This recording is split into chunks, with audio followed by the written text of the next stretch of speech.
Lucknow CAA व NRC मामले में पुलिस की कार्रवाई पर उठे सवाल।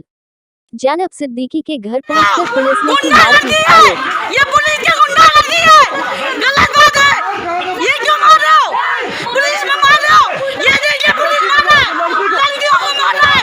ये पुलिस मार रहा है, लड़कियों को मार रहा है। ये पुलिस वाला मार रहा है, ये पुलिस वाला मार रहा है, ये पुलिस वाले मार रहे हैं। चुप।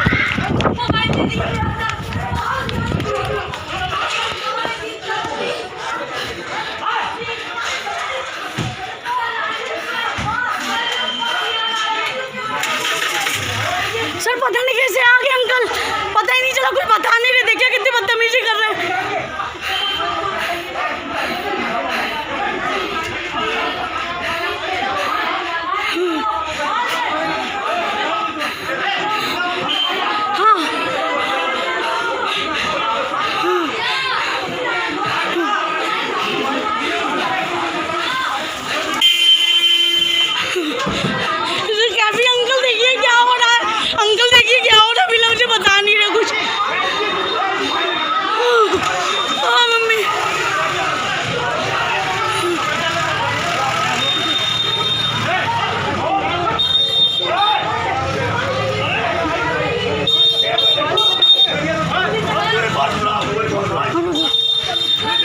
अरे रुको तो।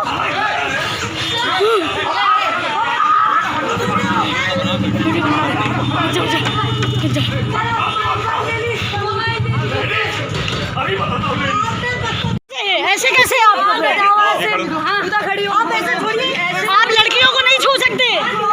मेरा दुपट्टा ले आओ मेरे अलमारी से। ऐसे कैसे कर रहे? आप कैसे ऐसे छू सकते हैं भाई? आप ऐसे कैसे छू सकते हैं? सब बताइए कहाँ से, काहे के लिए हुआ क्या बताइए, बताइए। तो ऐसे आप पकड़ने लगेंगे आगे? आप ऐसे पकड़ रहे हैं, आप ऐसे कैसे पकड़ सकते हैं? पहले लड़की आए, आप हटिए। आप कैसे ऐसे कर सकते हैं? पुलिस है, हाथ नहीं डाले। कौन सी पुलिस है? कहाँ से पुलिस आई है? जैनुल को बुलाओ, शायद जैनुल को बुलाओ, साथ जैनुल को बुलाओ।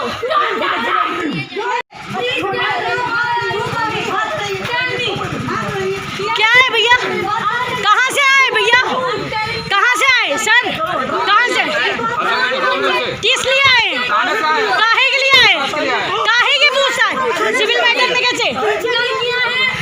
आप कैसे ऐसे पकड़ सकते हैं? 100 नंबर पर फोन कर दो जरा।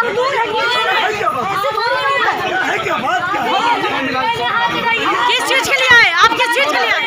किस चीज के लिए आए? आप बताइए सर, किस लिए आए? किस लिए? कौन सी पुलिस? काहे के लिए? As a social activist, as a social activist. Call दिखाइए, काल दिखाइए, काल दिखाइए, काल दिखाइए। हाँ पहले बताइए, बताइए। ये आप ऐसे करेंगे? आप इधर आइए। लड़कियों के साथ आप ऐसे बिहेव नहीं कर सकते। लड़कियों के साथ ऐसे बिहेव नहीं कर सकते। आप लड़कियों के साथ ऐसे बिहेव नहीं कर सकते। How can do it? आप कैसे कर सकते हैं ऐसा? कौन से थाने से है आप लोग बताइए जरा पहले। कौन से थाने को आप ऐसे करेंगे?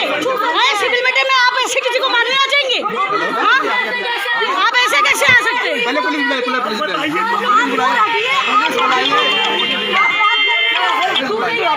क्या नाम है आपका? मेरा नाम जैनब है। क्या हुआ पूरा मामला? अभी ये हुआ कि 5:30 बजे पुलिस आती है और पूछती है मेरे फ़ोटो दिखा के कि ये एनआरसी सीए में थी। मेरे फादर डिनाई करते हैं क्योंकि बोलते हैं कि वो संगठन में काम करती है, जाती है, मगर इस तरह से हम लोगों के पास कोई नहीं है, ना कोई एफआईआर है, ना कोई तरह का डॉक्यूमेंट है कि हमारे खिलाफ़ कोई मुकदमा दर्ज हो। उसके बाद ये पुलिस चली जाती, कहती नहीं आपकी बेटी का नाम तो नहीं है, बस हम ऐसे इंक्वायरी और जानकारी के लिए आए थे।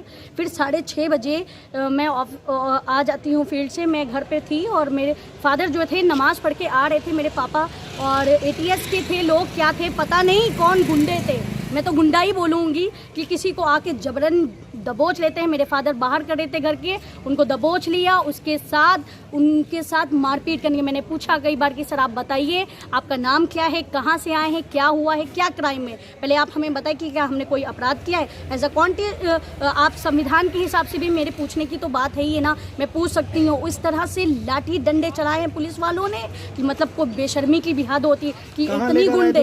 ये हसनगंज थाने में लेकर छोटी बहनें जो नाबालिग हैं उनको मारा है, उन बच्चों को मारा है, क्या मेरे ये छोटे भाई को मारा जो है। आए थे उनके साथ क्या महिला पुलिस भी थी? हाँ, कोई महिला पुलिस नहीं थी, मगर महिलाओं को मार रहे थे, डंडों से मारा है। मेरी बहन के पैरों में डंडे से मारा है, वो चल नहीं पा रही है। हम लोग को दौड़ाया, सड़कों पे गालियां माँ बहन की बकती है, इतनी गंदी गंदी गालियां बकती है। ये महिलाओं की सुरक्षा होगी? ऐसी सुरक्षा होगी महिलाओं की कि महिलाओं को सशक्तिकरण की बात कर रहे हैं आप? कौन से सशक्तिकरण की बात कर रहे हैं आप? अब महिलाओं को सड़कों पे पीटेंगे आप, लड़कियों को, नाबालिग लड़कियों को पीटेंगे?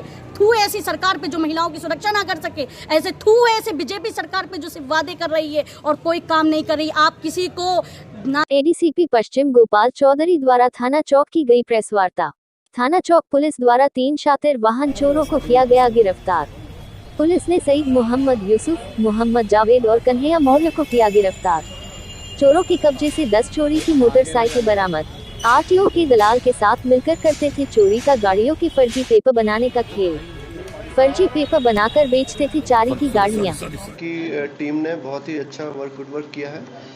काफ़ी समय से हमारे यहाँ चोरी हो रही थी मोटरसाइकिल्स। तो एक जगह चेकिंग के दौरान ई चालान ऐप से चेक किया गया तो कुछ गाड़ियों के नंबर मिसमैच मिले। लाइसेंस प्लेट नंबर और चेसिस नंबर नहीं मैच कर रहे थे, नाम मैच नहीं कर रहे थे। तो उसी पर हमने परस्यू किया। तो एक मालिक से पूछा गया तो उसने किसी से खरीदी थी, उसका नाम बताया गया। तो उन लोगों को हमने बुलाकर पूछताछ की। तो उस क्रम में यूसुफ और शुभम 2 लोग मिले जिन्होंने फर्दर पूछताछ में बताया कि ये लोग गाड़ियाँ चोरी करते थे और बहुतों को बेची है इन्होंने। तो काफ़ी लोग जिन्होंने खरीदी है इन्हीं के जानने वाले ही थे। तो इसी क्रम में 10 मोटरसाइकिल्स बरामद हुई है। ये 10 मोटरसाइकिल में काफ़ी सभी हमारे पास पहले चोरी में रजिस्टर्ड थी। तो इनकी जांच की गई तो पता चला कि कुछ का चोरी के बाद भी ट्रांसफ़र हो गया, आरटीओ से नाम चेंज हो गए हैं। तो उसमें और जांच हुई तो हमको कुछ दलाल मिले जो आरटीओ में जाकर ट्रांसफ़र करवा देते थे नाम। तो उसमें एक कन्हैया और है जो हमने गिरफ्तार किया है। इसके अलावा आगे जांच चल रही है और इस गिरोह में और भी लोग जो भी सम्मिलित है सबको पकड़ा जाएगा। तक कितने लोगों को पकड़ा गया? अभी 2 चोरी करने वाले यूसुफ और शुभम है और आरटीओ में एक कन्हैया है जो दलाल बन के आगे चेंज करवाता था। और भी कुछ नाम है हमारी जानकारी में, उस पर कार्रवाई हो रही है।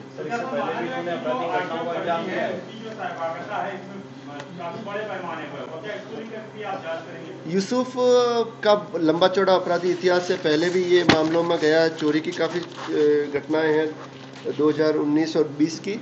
इसके अलावा ये जो चोरी और बरामदगी होती रहती है, लेकिन इसमें ये इम्पोर्टेंट है कि ये लोग आरटीओ से चोरी की गाड़ियां ही चेंज करवा रहे हैं नाम, जिसमें आरटीओ के अधिकारियों या बाबू जो भी है मिली भगत है। तो उसमें हम गहनता से जांच कर रहे हैं और जिनके भी नाम आए। अभी दलाल पकड़े हैं, कुछ नाम आया, उनसे फाइल की रिक्वेस्ट की गई है कि ये गाड़ियाँ की रिक्वेस्ट किन के थ्रू हुई है। तो उन पर पूरी जाँच होगी और किसी को नहीं छोड़ा जाएगा। बिल्कुल, गिरफ्तार वाली टीम को हम डीसीपी सर से रिक्वेस्ट करेंगे, वही पुरस्कार घोषित करेंगे।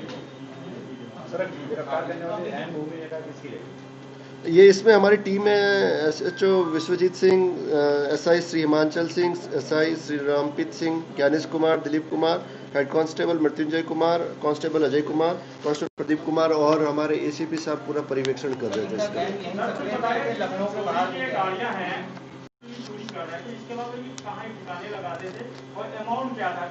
बिल्कुल बिल्कुल, ये जनपद लखनऊ से बाहर भी इनके रिश्तेदार है तो वो ले गए। चोरियाँ मोस्टली यहीं की है, अलग अलग थानों की भी है, हमारे चौक से बाहर के थानों सरोजनी नगर और एरिया की भी है। और ये आदमी करीब 1 साल से चोरी कर रहा है। पहले इसके कुछ पैसे की ज़रूरत थी तो इसने एक कोई पुरानी चाबी से, जो चाबियाँ मिल जाती है उससे घसी हुई चाबी से गाड़ी चालू हो गई तो फिर इसने शुरू कर दिया बेचना और फिर ये कंटिन्यूस किया जा रहा है। 1 साल से अलग अलग एरिया में इसने की है। तमाम हॉस्पिटल हैं, क्या उन्हीं पे ये टारगेट करते थे? आपका क्या? हॉस्पिटल से शुरू हुआ, लेकिन ज़्यादातर हॉस्पिटल से की है और भी एरिया से की है, लेकिन पहले चोरी ये बता रहा है हॉस्पिटल के सामने ही की थी इसने। अभी 10 बताया है, हम और पूछताछ कर रहे हैं। 10 हमने रिकवर भी कर ली है और भी किसी को बेची है तो हम और जानकारी कर रहे हैं उसमें। जो लोग सब शामिल हैं वो कैसे आपस में इकट्ठे होंगे, किस तरीके से काम करें, क्या इसमें और भी लोग शामिल होंगे और भी लोग नहीं, जैसे लोग भी सक्रिय होंगे जो नहीं, ये इसने इंडिपेंडेंट शुरू की थी अपनी परिस्थितियों के कारण, लेकिन फिर कुछ लोग जोड़ लिए थे, जैसे शुभम है, तो और भी 1-2 नाम आए हैं, उन पर जांच कर रहे हैं। लखनऊ। प्रियंका गांधी वारा के ट्वीट पर अल्पसंख्यक कल्याण मंत्री उत्तर प्रदेश सरकार मोहसिन रजा की प्रतिक्रिया। किसानों और गरीबों का शोषण करने वाली कांग्रेस और उनकी एक नेता प्रियंका वाड्रा जी आज ज्ञान बांट रही हैं किसानों के लिए। 60 साल में किसानों को बर्बादी की कगार पर आपने छोड़ा, और अगर ज्ञान बांटना ही है तो अपनी सरकारों में जाइए ना, राजस्थान में जाकर ज्ञान बांटिए, पंजाब में जाकर ज्ञान बांटिए, और यहाँ पर अपने नेताओं को भेजकर पराली जलाकर आप हमारे किसान भाइयों को बदनाम करने का काम कर रही हैं। हमेशा जिस सरकार कांग्रेस ने हमारे किसान भाइयों का शोषण किया हो, वो आज हमें ज्ञान देने चला है। यहाँ किसानों की सरकार है, यहाँ गरीबों की सरकार है, पिछड़ों की सरकार है। ये आदरणीय मोदी जी के नेतृत्व की, उत्तर प्रदेश में आदरणीय योगी जी के नेतृत्व की सरकार है। हम किसानों को भरपूर फायदा दे रहे हैं, किसानों के लिए ही काम कर रहे हैं, नौजवानों के लिए काम कर रहे हैं। ज्ञान बांटना है तो राजस्थान में बांटिए और पंजाब में बांटिए, वहाँ की सरकारों को बताइए कि वहाँ अन्याय ना करें, और यहाँ अपने नेताओं से मना करिए कि पराली ना जलाएं, इससे हमारे किसान भाई बदनाम हो रहे हैं। आप काम कर रहे हैं अपनी राजनीति के लिए, लेकिन उनका जो है नुकसान हो रहा है। कानपुर। रंगदारी न देने पर गेस्ट हाउस में घुसकर संचालक को पीटा। दबंग अंशु यादव और सुशील यादव ने गेस्ट हाउस में घुसकर की पिटाई की। दबंगों ने संचालक को रंगदारी न देने पर चाकू दिखाकर दी थी जान से मारने की धमकी। बर्रा की जनता नगर चौकी इंचार्ज प्रमोद यादव पर कार्रवाई न करने का आरोप। दबंगों की गुंडई और चाकू दिखाकर जान से मारने की धमकी। घटना हुई सीसीटीवी कैमरे में कैद। बर्रा थाना क्षेत्र के बर्रा 7 इलाके का मामला।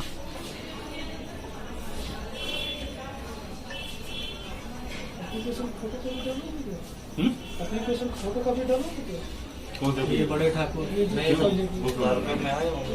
अच्छा, जो आज हुआ उसके संबंध में पीछे थाने द्वारा कराएंगे।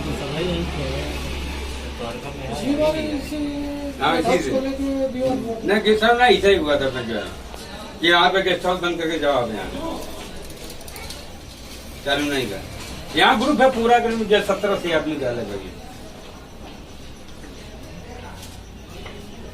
एक ये गुंटी वाला है, ये सब जितने हैं सारे जो है इनका ग्रुप है पूरा जो है। नहीं सही बात है, ग्रुप है पूरा ग्रुप। ये सब परेशान भाई एक ग्रुप नहीं, एक आदमी हो, 2 आदमी हो, 3 आदमी, 60-70 आदमी है लगभग। गेट सब तोड़ने की कोशिश कर रहे थे, रोका उन्हें।